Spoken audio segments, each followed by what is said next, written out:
Hello everyone, welcome to yet another video of the anatomy revision class for the MRCEM. Today we'll be studying further. Last what we completed was kidney, the surface, the relations of kidney and all. So today we'll be doing further topics, right? So the first one over here today is the lesser omentum. Just 2 or 3 things to remember about it. The first thing is that it is also known as gastrohepatic omentum. Gastrohepatic omentum. This is the one thing that they might ask. So it is telling from where to where its reach is.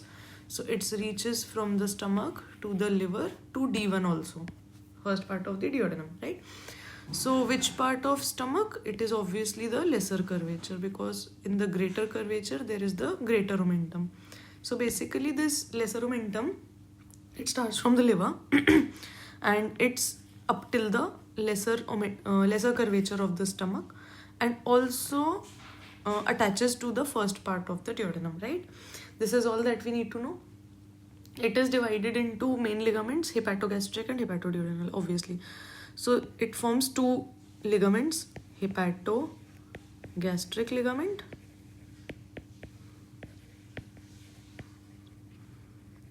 and hepatoduodenal ligament.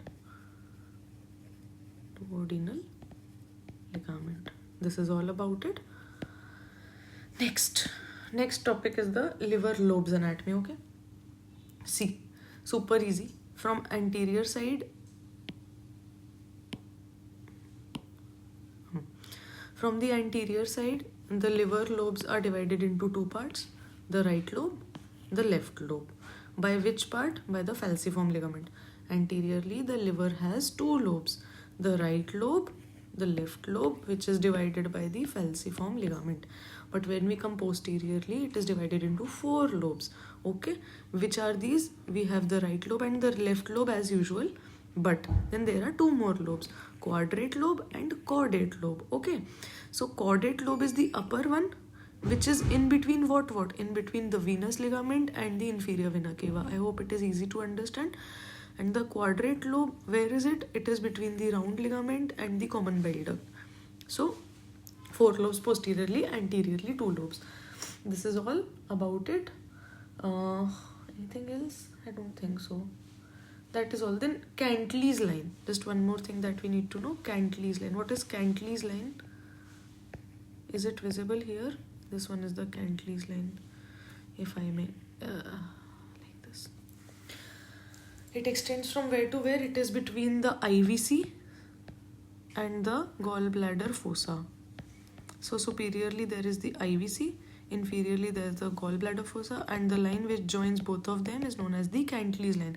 It is an imaginary line which is supposed to divide the liver into its right and left parts. Okay. Next topic is liver surface anatomy. Okay. What is it about the okay, it tells about the surfaces, right? So there are how many surfaces? Superior surface only. Superior surface. Let's look at superior surface. Superior surface reaches to the 5th rib. On the right side, it reaches to 5th rib. It is so superiorly. Can you imagine? Like here, there is the liver in the 5th rib. And in the midline, it reaches up to the 6th and 7th rib. Then inferior border. Inferior border reaches up to which part? It reaches up to 10th rib. 10th rib inferiorly. So superiorly it is till the 5th rib, inferiorly it comes down to the 10th rib. Okay. Then lateral view, again 6th rib. Midline also 6th rib, lateral view also same as lateral. So the surface anatomy is that the liver superior surface is 5th rib, inferior surface is 10th rib, and the lateral and medial surfaces are towards the 6th rib. 6th to 7th rib. Obviously this is the midline, so mid ये हो जाएगा. This is mid axillary line, this is mid clavicular line. Okay, we have to understand that. Is there anything else about it? No, there's nothing else about it. Then let's go towards liver blood supply. Of course, it has dual blood supply. Which are the dual blood supply? Can you see here? Portal vein. See here, this is the portal vein. Portal vein gives almost 75% of the blood supply. And then the hepatic artery. Can you see the hepatic artery anywhere? The red one. This one, portal arteriole. This is supposed to be the hepatic artery. So this gives almost 25% of the blood supply. So 75% of the blood supply comes from the portal vein, 25 comes from the hepatic artery. Hepatic vein. Then what is it? See, arterial supply is through hepatic artery. Venous drainage is through hepatic vein, right? So hepatic vein plus there is portal vein, obviously. What else is this? I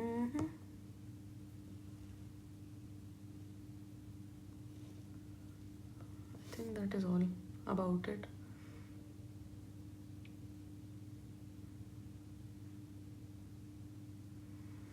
They may ask that hepatic artery is a branch of. So hepatic artery is a branch of the celiac trunk, if you may remember, the foregut artery, right? This is all about it, the blood supply. Let's look at this. What is this? This is the hexagon, okay?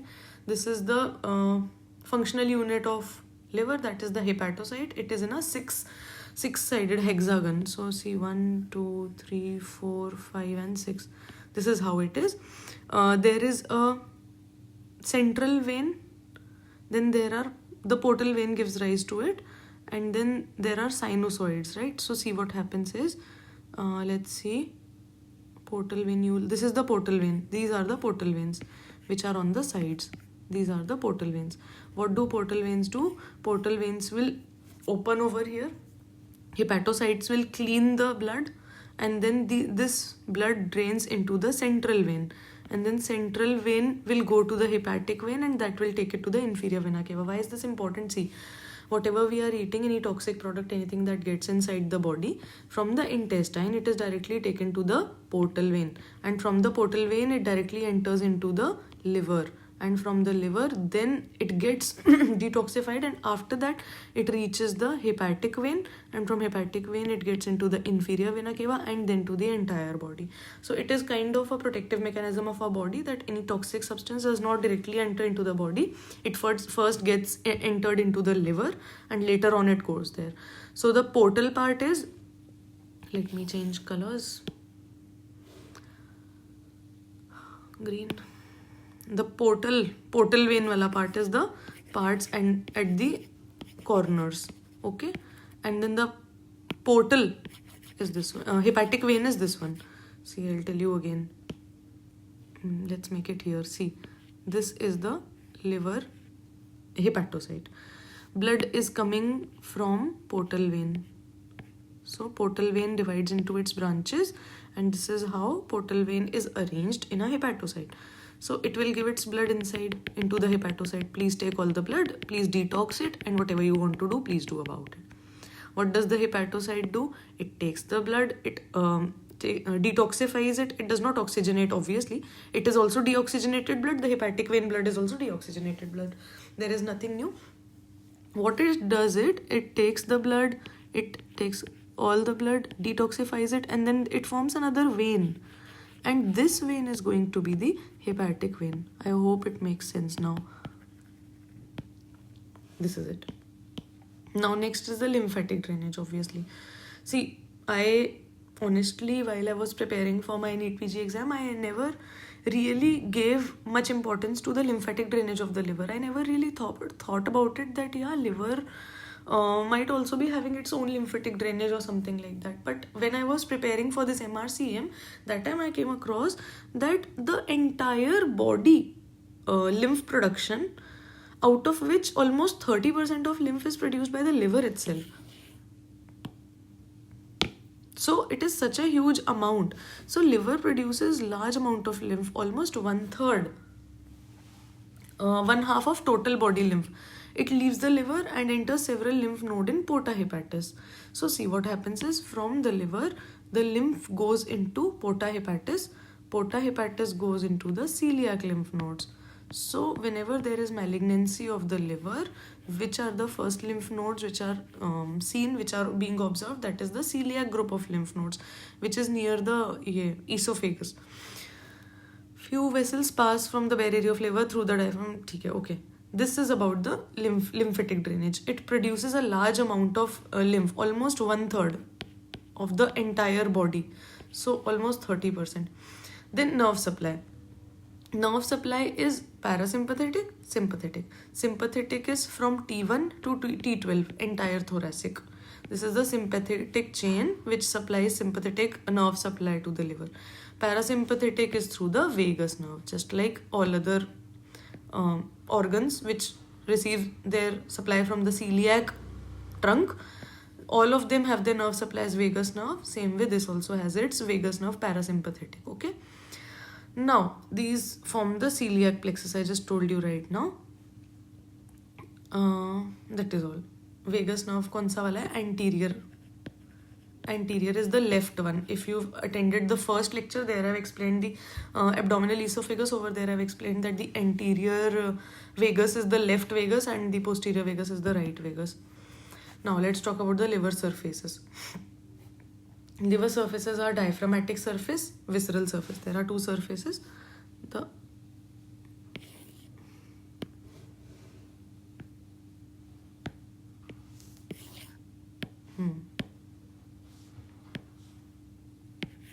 There are two surfaces of liver. One is the diaphragmatic surface and the other one is the visceral surface. If you have slightest of common sense to be used, you can very easily tell me that this is the anterior surface, this is the posterior surface. This has two lobes as I explained earlier, and this one is going to have 4 lobes, which has a quadrate and a caudate lobe. Very, very, very easy. Okay. Diaphragmatic surface is covered by the right dome of diaphragm.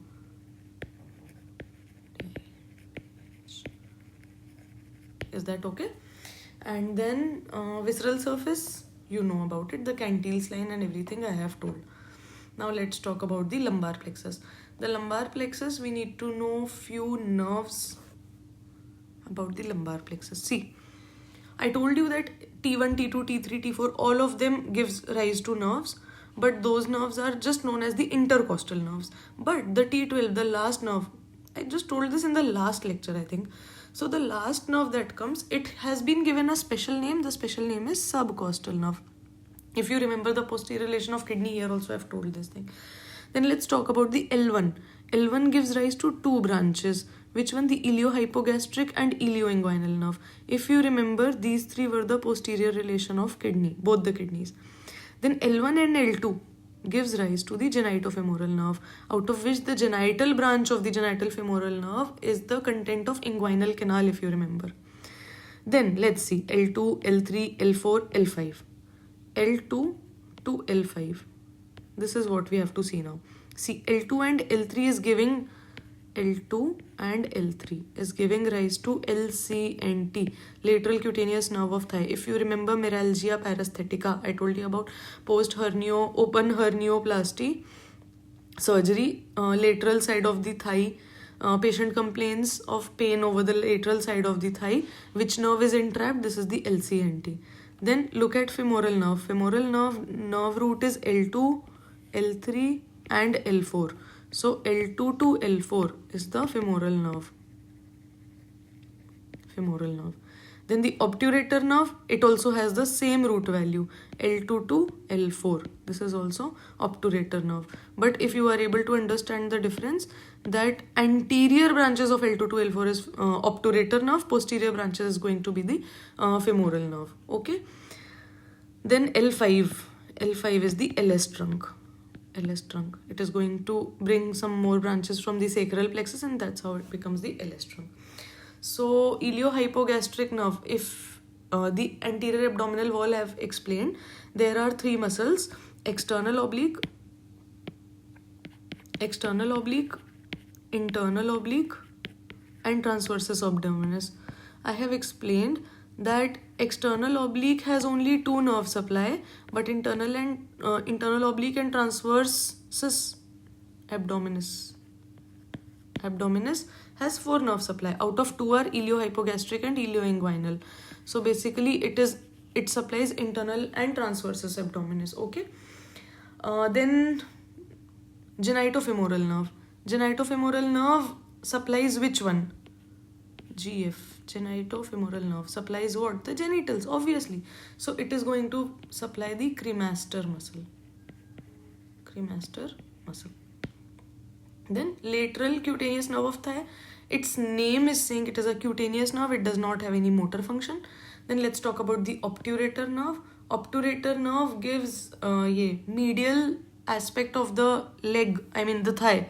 The muscles which are there medially, the medial compartment, obturator nerve gives supply to them. What are these? These are obturator externus, adductors, adductor longus and brevis. Magnus is a hybrid muscle. It gets double nerve supply. So adductor longus, brevis, magnus, then gracilis and pectineus. So these are the muscles which will be supplied by the obturator nerve. Then let's talk about the femoral nerve. Femoral nerve, if you remember, I explained about the femoral canal, the femoral triangle, all the muscles which are present there, those are going to be supplied by the femoral nerve. So which are those? If you remember, I told you iliopsoas, uppi, I told you about the floor. Psoas was there, iliacus was there, then pectineus is there, then there is sartorius and quadriceps femoris. So these are the muscles which are supplied by the femoral nerve. So let's just revise it quickly once and then let's go to the next topic. Let's talk about the first one, the subcostal nerve. The subcostal nerve gives supply to the external oblique. Then iliohypogastric and ilioinguinal nerve gives supply to internal oblique and transversus abdominis. Genitofemoral nerve gives supply to the cremaster muscle.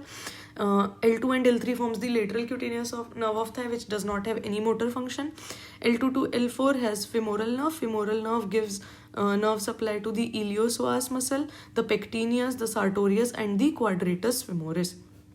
Then we have obturator nerve, which gives supply to the medial compartment of the thigh, which is obturator externus, adductor longus, brevis, magnus, gracilis and pectineus. L4, L5, LS trunk, it supplies other muscles which are not mentioned over here. So it is not as important. I hope you understood this. Let's go to the next topic. Lumbar puncture. So lumbar puncture, what are the layers which are pierced? This is just a very common question in NEET PG also. We've given this question, we've attempted this question many times. So lumbar puncture, what are the layers which are pierced? Do you agree that the first layer is going to be skin? Anyhow, any day it is going to be skin, right? So the first layer is going to be skin. After skin, what is going to be there? Subcutaneous tissue. It is not visible here anywhere, that is why I have to write this. So the next is going to be the subcutaneous tissue. Then what is there next? Can you see here outermost? This is the outermost. What is this? This is the supraspinous ligament. So after the subcutaneous, there is supraspinous ligament. After supraspinous ligament, what do you see? This blue one? Can you appreciate this? This is the interspinous ligament. So it is the interspinous ligament. After this, what is going to be there? Ligamentum flavum. Can you see where ligamentum flavum is? This one, this blue. So this is going to be everywhere here also, right? So the ligamentum flavum is going to be the one which is going to be pierced after the interspinous ligament, ligamentum flavum. Then what is the next one? After this, we reach the intervertebral foramen. Can you see? This is the space. Which space is this? This is the extradural space. So extradural means outside dura. So what is the next thing that is going to be pierced? It is obviously the dura. When you enter the dura, what do you reach into? You reach into the subdural space. And then from subdural, what do you pierce? You pierce the arachnoid. And from the arachnoid, you reach the subarachnoid space. And this is where you perform the lumbar puncture. So this is the sequence from outside to inside. This is how we reach. And this is the diagram. This is what you need to know. Skin, subcutaneous tissue, supraspinous ligament, interspinous ligament, ligamentum flavum, where we reach that go through. It gives you that feeling of loss of resistance. That is the ligamentum flavum. Then the second loss of resistance is at the arachnoid. So extradural space, then dura, subdural space, arachnoid matter, and then the subarachnoid space. Okay. Now let's go towards the male urethra. See, I just came across a question where they asked that which is the most dilatable part of the male urethra, and surprisingly, I obviously didn't know, but the most dilatable part of the urethra is surprisingly the prostatic part of the urethra. I never knew about this until I solved this question, because I always used to think that whenever there is BPH, the prostatic part of the urethra gets narrowed, right? So I used to think that any part of the urethra can be most dilatable part, but not the prostatic part. That is how I used to think. But then when I actually read about it, I got to know that okay, that is how it is. See, now in MRCEM syllabus, see, in this image they have also mentioned the pre-prostatic part, okay? But when the MRCEM syllabus, I saw the MRCEM syllabus, they have not mentioned about the pre-prostatic part. They have told that the male urethra has only 3 parts. Which are the 3 parts? It is the prostatic part, then it is the membranous part, and then there is the spongy part. Spongy. Okay. So they have mentioned only about 3 parts. So we will also be studying only about the 3 parts. What do we need to know about the prostatic urethra? It is almost 3 centimeter. And it is the most dilatable part that I have already told you. Okay, it is the widest and most dilatable part. Then what do you need to know about the membranous urethra? The membranous urethra is 1.5 centimeter. 1.5 centimeter, only half of the prostatic urethra. It is the shortest part of the urethra. Obviously, because now we are not considering the pre-prostatic part. And it is surrounded by the external urethral sphincter. So, external urethral sphincter surrounds the membranous part of the urethra. Now we'll come up across the spongy. Spongy part is how much? It is 15 centimeters. So overall the male urethra is how much? 15 plus 3 plus 1.5. This is how much? 19.5. So almost 20 centimeter is the length of the male urethra, out of which longest is the spongy part. And it is the narrowest point. Narrowest point is the external meatus, and it is the narrowest point, and I cannot imagine that it is the most considered to be the most widest part, because Foley's, we keep on doing Foley's in ER. Right, left and center, we are doing Foley's to all male patients who are coming with retention, with any urinary complaint, hematuria, anything XYZ. And what we do is we first put Foley's. So we have to keep this in mind that the narrowest part of the urethra is the external urethral orifice, and it is the first part which comes in contact whenever we are going to do a Foley's catheterization. So it is worth a thought. I used to think that the most dilatable part must be the external urethral orifice, and the most non-dilatable or the narrowest part must have been the prostatic part, because in BPH it gets affected so early. But no, it is just opposite. The external urethral orifice is the narrowest and the most dilatable is the prostatic part. I was very surprised. Okay, now all that we need to about the spongy part, 15 centimeter, I told you, narrowest, external meatus. Okay, then we need to know that the Cowper's gland, Cowper is the bulbourethral gland, and the urethral gland, these glands open into the spongy urethra. This is all about it. Now let's get to the next topic, Meckel's diverticulum. We all know about the rule of 2. So what is this? 2% population. Then 2% are symptomatic. Then 2 years of age, presents at 2 years of age. Then it is 2 inches long.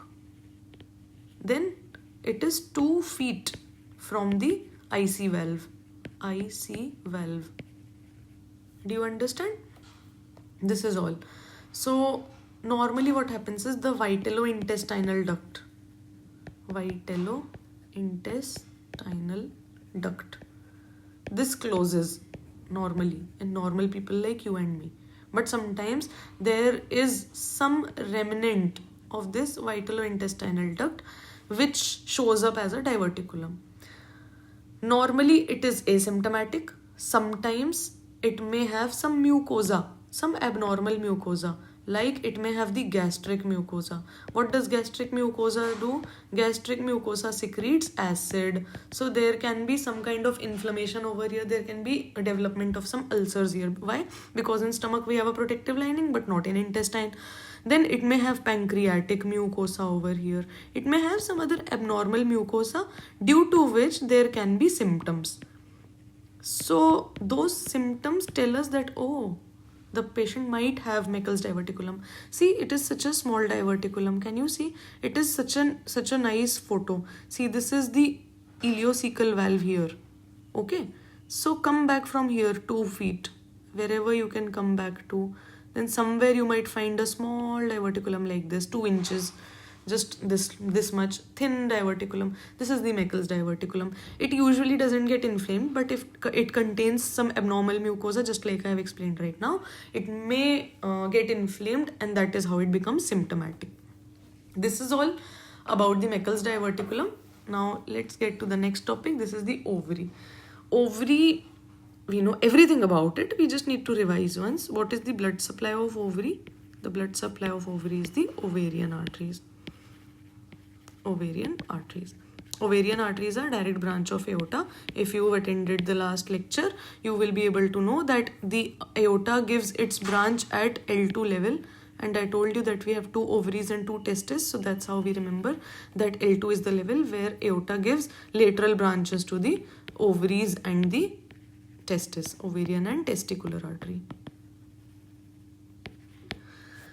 Then next, let's see about the lymphatic drainage of the ovary. What is the lymphatic drainage of the ovary? It is para-aortic lymph nodes. Para-aortic lymph nodes. What else? That is all. Innervation is important, right? So innervation. Let's study about the innervation first.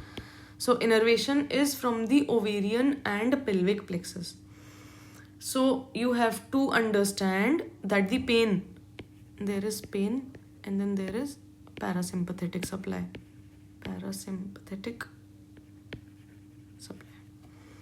Pain is, I cannot remember this. I have just written it down somewhere for you all also. So pain is by the sympathetic supply. And the sympathetic supply is from T10 to L1. Okay.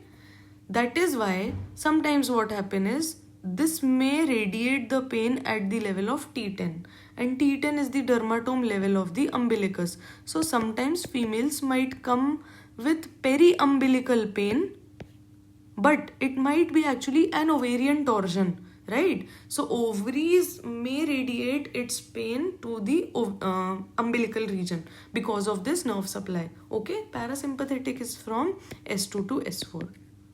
We know it, na? Parasympathetic can be only either C or S, craniosacral outflow, and sympathetic can only be T or L, thoracolumbar outflow. I am really hoping that we all know basic about everything, and we are just having a revision class, tiny mini revision class, okay? That is all. Okay, one more thing. Sometimes what happens is the obturator nerve. Do you remember the obturator nerve?